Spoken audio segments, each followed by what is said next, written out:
Bonjour à tous, ravi de vous retrouver comme tous les samedis presque pour les news moto de la semaine. Et cette semaine, je vous propose un florilège de nouveautés, que dis-je, une farandole.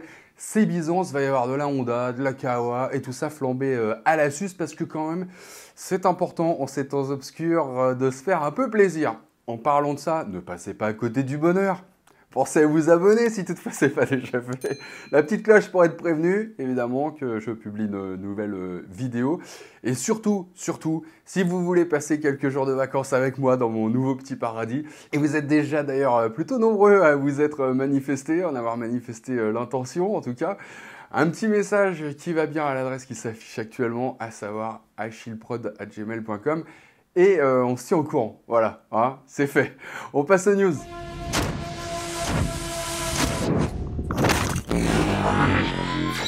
Alors là, aujourd'hui, je vous préviens, va falloir être concentré parce que ça va rafaler sévère.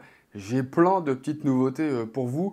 Faut dire que l'EICMA a été l'occasion pour les marques de se faire un petit peu plaisir. Question présentation de nouveaux modèles. Rassurez-vous, j'ai quand même fait une petite sélection, hein. Je commence par Honda qui a présenté quelques modèles sympas. A commencé pour les fans de petites sportives, en tout cas par la CBR 600 RR 2024. Il n'y en avait plus au catalogue depuis 2017, si je ne m'abuse.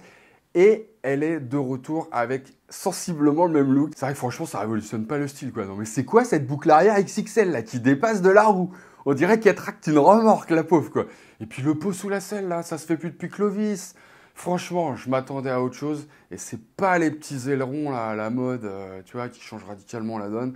Clairement. Après, ça reste une moto hyper prometteuse pour celui qui veut se faire plaisir de temps à autre sur piste, en plus de pouvoir l'utiliser au quotidien. Ça, c'est clair. C'est pas hyper radical en termes de position de conduite. En revanche, TFT couleur, shifter, 3 modes de conduite préprogrammés, 2 modes entièrement paramétrables, réponse de la poignée d'accélérateur et du frein moteur réglable, couple moteur ajustable sur 9 niveaux, traction control, enfin HSTC, là, contrôle de wheeling, anti-stoppie au freinage, ABS en courbe.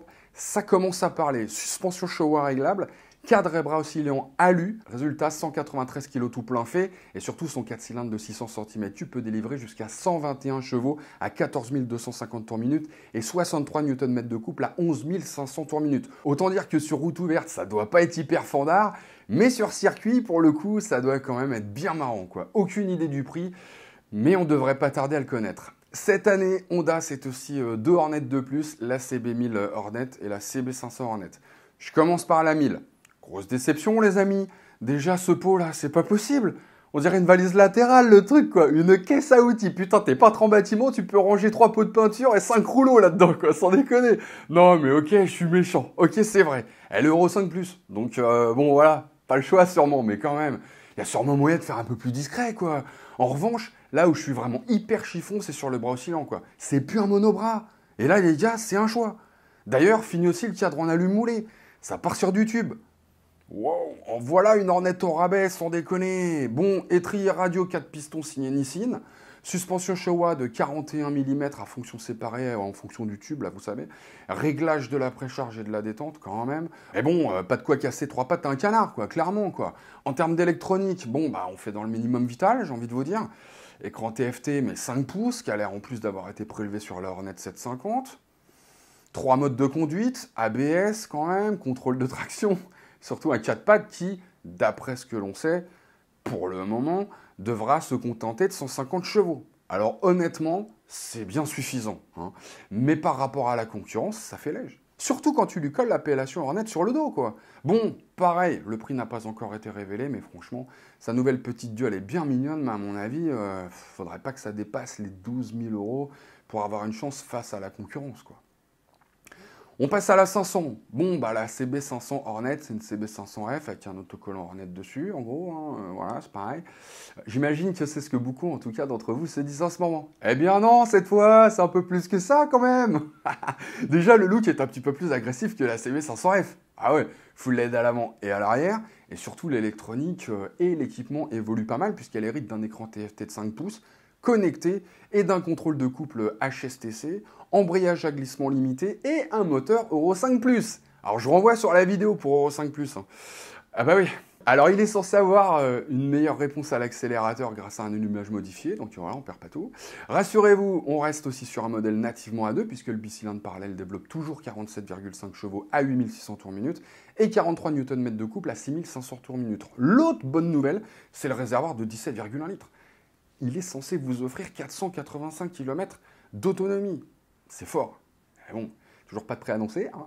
Donc on passe à la suite. Et la suite, c'est une concurrente toute désignée, la Z500 de Kawasaki, bien sûr. Alors bon, en fait, c'est pas un 500, hein, c'est un 451 le bicylindre. Et bon, c'est 471, c'est pas la CV500, donc voilà. Et puis effectivement, c'est quand même plus que l'ancien 399, donc passons sur le sujet. Le truc, c'est que par rapport à la Z400, elle ne progresse pas en termes de puissance. Elle reste à 45 chevaux à 9000 tours minute. Donc 1000 tours plus bas quand même. Mais 45 chevaux. Alors, on aurait pu espérer que ça soit un 47,5 aussi, quoi, tant qu'à faire, mais bon. En tout cas, la puissance, apparemment, elle est censée être plus présente sur l'ensemble de la plage d'utilisation. Et franchement, le 400, c'était déjà pas un plomb, pour ce type de cylindrée en tout cas, donc ça devrait pas être mal, ce petit moteur. Après, elle prend 5 kg, donc ce sera pas du luxe en fait d'avoir un petit peu plus de puissance, d'avoir un moteur bien rempli. Et puis seulement 14 litres dans le réservoir, c'est pas mal, mais 3 de moins que sur la Hornet 500. Ah ouais. Ah ouais, un truc marrant, c'est le moteur qu'on trouve dans la Ninja 7 hybride. Et puisqu'on parle de Ninja, il y a aussi la Ninja 500 du coup. Donc c'est la même base qui reçoit aussi les mêmes modifications, hein. Le même écran couleur TFT connecté, la même prise USB-C pour recharger votre smartphone ou autre. Mais évidemment, donc, elle hérite d'un carénage et d'un démarrage clé main libre cette fois, ce qui n'est pas présent donc, sur la Z. Ah ouais. Non, la Z à la place, elle doit se contenter d'un sabot moteur. Je sais pas si on est très gagnant sur l'histoire. Bon, pas de prix annoncé, évidemment, sinon ça serait trop beau. Hein, c'est l'ECMA, mais bon, on n'annonce pas de prix. Hein. Dispo premier trimestre 2024 en revanche. Et on termine avec Suzuki, les amis. Oui, parce que Suzuki nous a officiellement dévoilé les GSX 8R et la GSX 1000 GX. Alors on commence par la 8R, si vous voulez bien. Bah, écoutez, je trouve qu'elle a une bonne tête, moi, cette bécane. Vraiment, je la trouve plutôt pas mal, quoi. Je suis pas trop sportive hein, à titre perso, mais là, on est plus sur un roadster caréné qu'une sportive en fait. Hein. Clairement, il suffit de regarder la hauteur du guidon. On n'est pas sur un GSX-R, quoi. Clairement. On est vraiment sur ce qu'on appelle un sport GT. Et je trouve que c'est une bonne idée de proposer à nouveau ce type de moto. Parce que tout le monde n'a pas envie de rouler en trail, quoi. Hein, clairement. Donc voilà. Bon, comme en gros, c'est un GSX-S 8S caréné, on retrouve le bicylindre vertical de 7,76 cm3 dedans, avec ses 83 chevaux à 8500 tours minute et ses 78 Nm de couple à 6800 tours minute, et son bridage à deux possibles, c'est important. Mode moteur, contrôle de traction ajustable, embrayage à glissement limité, quick shifter up and down, écran TFT couleur et carénage oblige, 205 kg tout plein fait en revanche, donc 3 kg de plus que sur le Roadster. La bonne nouvelle, c'est que j'ai les prix des Suze. Donc là, on est sur une moto qui sera dispo en février 2024 pour la modique somme de 9 699 €. Concernant la GSX-S 1000 GX, on est sur une moto d'un autre calibre, d'un tout autre calibre même, et encore plus routière dans l'âme. On est clairement face à une concurrente du Tracer 900 ou d'un Versys 1000, quoi. En clair, c'est une moto qui prend de la hauteur et qui propose la position d'un trail, mais qui est pensée uniquement pour la route. C'est un roadster au surpattes, si vous voulez. On va faire simple. Donc là, Suzuki est parti de la GSX S1000 avec son excellent, n'ayons pas peur des mots, 4 cylindres hérité des GSX-R de 2005 à 2008, revu évidemment, capable d'atteindre les 152 chevaux à 11 000 tours minute et 106 Nm à 9250 tours minute. Sans déconner, ce moteur, il est fou. C'est plein partout, c'est d'une souplesse sans borne, c'est vraiment très très bon comme bloc. Sinon, assistance au levier d'embrayage SCAS, quick shifter up and down, suspension pilotée, les amis. Une première chez Kawa. On est content de la prendre, vous savez ce que j'en pense. Hein. C'est super tant que ça ne doit pas être changé, car là, la douloureuse a des chances d'être salée. Mais bon, cette suspension baptisée Suzuki Advanced Electronic Suspension SAES, je ne voudrais pas bouder notre plaisir non plus, je ne voudrais pas passer pour... je sais pas quoi, quelqu'un qui n'aime pas le progrès, quoi. Elle repose sur le système Showa ERA, donc elle règle toute seule, en dynamique, donc en temps réel, si vous voulez, la détente et la compression de la fourche, ainsi que la précharge de l'amortisseur arrière, en fonction des réglages du pilote, choisi, hein, de son poids et des conditions extérieures, en fonction de la route, quoi. Là où on voit la différence avec un roadster, c'est qu'elle débatte sur 150 mm à l'avant comme à l'arrière. Ça débat quand même beaucoup plus que sur un roadster, quoi. Côté assistance, 3 modes de conduite, un régulateur de vitesse, contrôle de traction. Côté freinage, on trouve 2 aidriers radio Brembo à 4 pistons à l'avant avec ABS en courbe. Et d'un point de vue vie à bord, si vous voulez, on trouve alors un écran TFT de 6,5 pouces, prise USB bien sûr, des pare-mains et une bulle qui est réglable sur 43 mm en hauteur et 50 en écartement, d'avant en arrière, si vous voulez, pour écarter le pare-brise du pilote ou le rapprocher. La hauteur de selle, c'est 845 mm, donc c'est pas pour les petits gabarits, clairement. D'autant qu'elle pèse tout de même 232 kg tout plein fait, sachant que le réservoir contient 19 litres, et que ça, c'est une bonne nouvelle. Ça permet de rouler, quoi.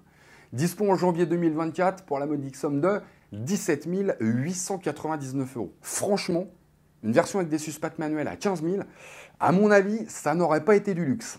Et sur ce, les amis, aloha. Comment ça, tu t'es fait courser par un crocodile qui sortait du lac au pied de la maison? Mais il n'y a pas de crocodile ici. Il y a les varans peut-être, mais c'est tout quoi. Puis d'abord, il n'y a pas de lac au pied de la maison. Ah bah si. Dis donc chérie, c'est violent la saison des pluies là cette année. T'as vu? Il y a un lac qui a poussé là, à côté de la maison pendant la nuit.